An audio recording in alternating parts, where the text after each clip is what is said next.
specific, and then we can kind of highlight other things. We had a proposal that was obviously sent. I don't know if there's any questions on that, or questions you may have on, maybe for these guys or for me, on how we operate and what you can expect. Go ahead, Mr. Basso. Randy, on your contract percentage, will that vary with the size of the job? We don't know if it's going to be $1 million job, or 500,000, or $1.5 million if we do it. Is that percentage going to stay the same? And if it doesn't, why isn't it noted here? It is, I don't think it's necessary to change, and that's the assumption. I'm kind of assuming this is a $1 million job. If it turns out to be larger than that, obviously great. If it's less than that, as long as you don't get too itty-bitty, we'll be okay. I mean, if it's 800,000 or something, it's fine. If we start to squeeze down to $500,000 and less, well, then maybe we should talk a little bit, because obviously that's a pretty small percentage. But I don't see that as a big issue, to be honest with you. I think we try to be aggressive with you, one, because we see this job as kind of a natural continuation of what we're already doing for you. And I think out of respect for that, even I would hold that fee regardless. Construction costs percentage for authorized changes by the owner. Will that also change if I can see it changing if the project is smaller? If it's bigger, does it change also? I'm not sure I understand it. On the change order fee would be, if there's a change order request from you folks, the fee would be the same. We can hold it at the same percentage. Same percentage of the entire project, or same percentage of, you have 3.5 here. Correct. Let's say we decide that this is a $500,000 job, and you have to raise your rate to 4% for the overall construction. Are you raising your construction authorized change rate also, or does that stay the same? I wouldn't need to. It'll stay the same. Stay the same, okay. Yep, absolutely. And hopefully if we do our job, there shouldn't be any changes if we do our research together properly up front, unless it's something that you simply request that you want to do. A surprise change order shouldn't be, if we do our homework, that shouldn't be an issue. And that shouldn't be a concern. Next question. Do you anticipate a large mechanical contracting fee to convert the building to heating with a wood pellet that's already in the building, or will already be in the building? A large fee. There'd be no fee from me. No, I mean a large cost for the No, I think project. it's right there in the building. I think it's great that we have, because we're going to maintain some of the propane as well. I think that's something else that I'll answer your question there as well, but I think that's something we bring to the table that no one else can. We have 2 years of knowledge of working on this campus. I think it's extremely valuable and helpful to you as well, ultimately to the county. Our guys, our staff, our foremen, et cetera, know about the integration of the buildings, the underground conduits we've put to integrate the buildings, the piping that's already 3/4 in place for the boiler plant, that sort of thing, because it had to be to coordinate with our building. So there's a lot of integration there that happens. And I would say no, you're going to have the boiler system. Another thing already there is a main source, and the propane as a backup, I would assume would be the goal. That's certainly been the intention right along. So no, other than maybe some upgrades to piping, valving, and controls if we want to upgrade that, but that's, I think, to be determined. Shouldn't be a big deal. The infrastructure is the boiler and the main heating source. Well, just one last question. In our contract with you for the new nursing home, Yes. is the cost of installing that pellet burner in the activities room, or is that an extra? It is, currently the way it's set up, and actually I'm glad you asked that, because that's something I was going to get to here in a moment, was something I'm not sure everyone may be aware of, is that is a federal grant, or partially a federal grant, so that can't be linked.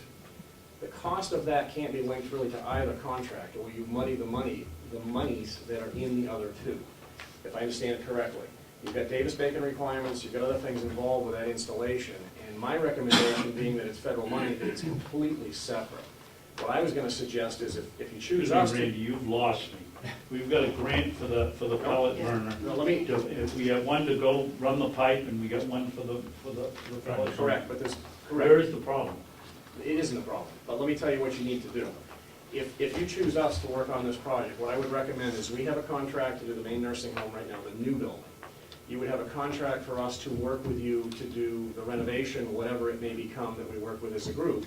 And you would have a third contract at the same rate I'm proposing here, the 3.5, to manage the wood chip system. Should be kept distinctly separate. Cost should be completely separate so that you don't muddy the monies, and potentially, what can happen, as you know, with federal grants, is sometimes you can muddy the water of another job, and all of a sudden you've got these requirements coming over and mixing. You don't want that. You want that distinctly separate. And I would, from what I've heard and what I understand over working with you folks as those grants were unfolding, is I believe that you want to keep those completely segregated. More than willing to do that, more than willing to have a third contract at the same rate to manage that, because obviously we'd love to wrap up the whole package, but somebody needs to do that, but be cautious. If for some reason it wasn't us, be cautious you don't mix those, because I think you might get in trouble with your funds. Not so much trouble, it may cost you money. Well, it's already in the contract for the new nursing home, is it not? It is. Do we have a separate contract? What we have done so far with the wood chip is the piping system that's done to date, we have kept the job cost completely separate and have technically not billed anything to you for that yet, for that reason. To keep the books segregated and to keep the costs segregated. There's 40, I forget, Dave, you probably know, Dorothy, it's $40,000 or $50,000-ish or something like that in piping costs. So some pretty heavy-duty welded pipes that go between the buildings. In order to get out of the new building and over in preparation for that, we needed to get that work done. So that's been segregated completely from our contract at this stage. Yes, Mike. Thank you. Follow up on Representative Batson. So you basically have the conduit brought over from the new nursing home over to this building. Then in this building is going to be this pellet stove, and the silo is going to be sitting outside. If I'm listening to what you're telling me, that in using the federal money, they have to be separate, at the time that that's hooked up and turned on, the only place that you can be using for heat is the new nursing home. No, I don't think that's, I think that's okay. I think you can use the wood pellet system for either. You can use it to heat. In fact, it's been sized accordingly, and it's got manifolds and so forth, or will have, so that it can be piped in that building.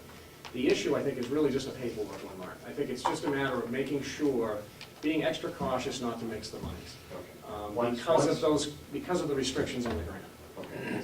Once it's in place, then you're telling me that there's not an issue, there's other costs to valve and do whatever to make it work with the new building. There's basically a fireproof room to be built, there's some controls, some lighting, there's some fire requirements that have been reviewed by the fire marshal and the local fire chief and so forth to make that room safe, basically, for that pellet system. It's like, it's creating a boiler room, basically. Have you been through that whole process with our local fire department, and they're totally satisfied with what's going forward? They have been working pretty diligently with them and the fire marshal, and I believe we are finally all set with that. Jim would know better than I on the day-to-day, but he's the one at college today, so.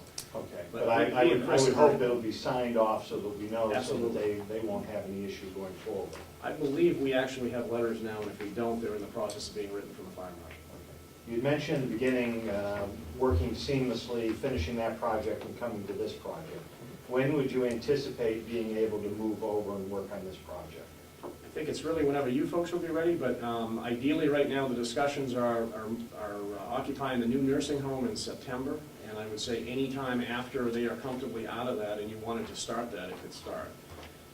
Right now, we've pushed that move date back a little bit. Basically, the kitchen has requested that they want to be fully over and operating before the residents come. So we're going to try to get the kitchen going, get Rob working in the kitchen, and actually backfeed meals potentially to the old home for a short period of time. So that basically to minimize the stress of the move on residents and so forth, we're trying to get the system completely operating and get food operating, and then the residents come over. So do you envision the boiler being in place and the silo being in place by September? If it's not, it will be shortly thereafter, because you have propane heat for the swing seasons on both buildings.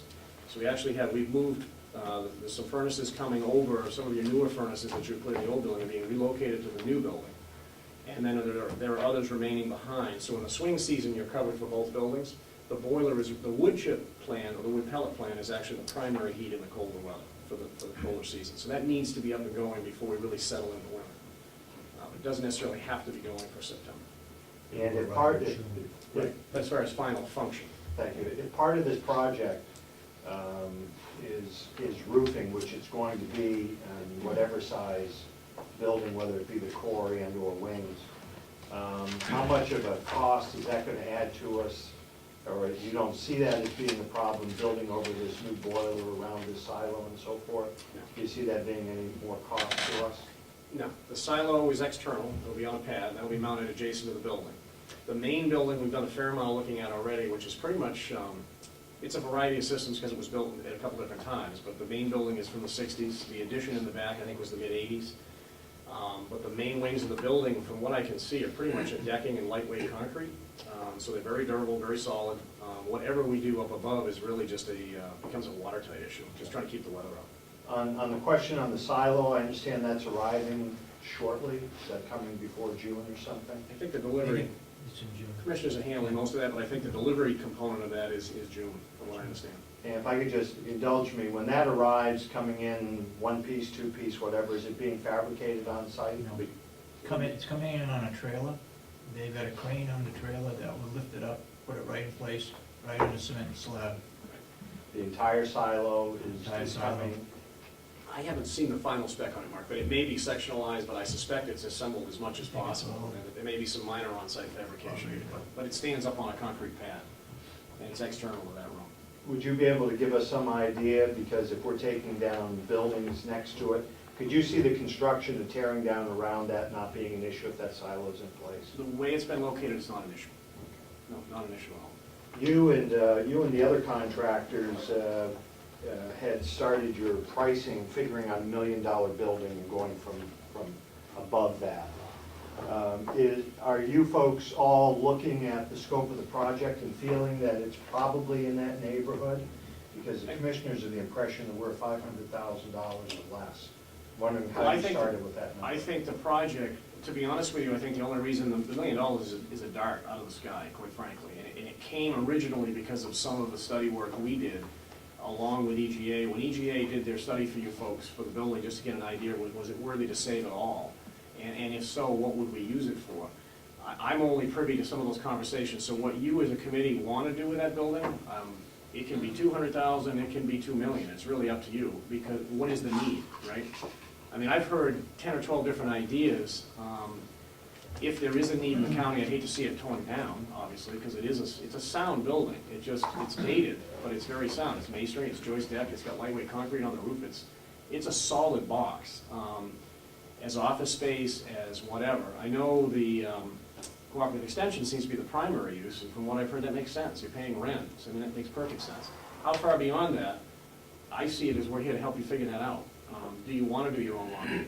I mean, I've heard the word storage needed. I've heard, the farm program maybe needing the kitchen and so forth. So we've kind of, I guess, kept that all in the back of our heads as to, does any of that make sense? I think that's what we're here to help you with. We can apply cost to whatever ideas you have and work with you to sort that out. I think if you don't have a long-term need for those wings, it makes perfect sense to eliminate some of the building. If you have a need in the next 5 or 10 years, I don't think it's going to cost you a whole lot to save some of those wings for that potential use versus building brand new. I mean, you try to build brand new today, you're no less than $150 a foot and could be as much as $250 depending on what you're trying to build.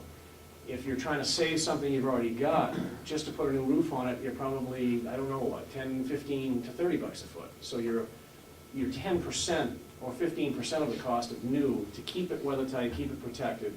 Granted, you may have to heat it to protect it, but you've got a fair amount of investment there if you think you have a need for it not so far down the road. Now, if it's 25 years down the road, then obviously you've got to do some soul searching and decide if that makes sense. But I think your core is sound, and I think potentially the big question seems to be is, I think the core is about 15 or so thousand feet. The whole building is around 45,000 feet-ish. Each wing, they vary a little bit, but the wings, I think, are between 5,500 and maybe 7,500 each.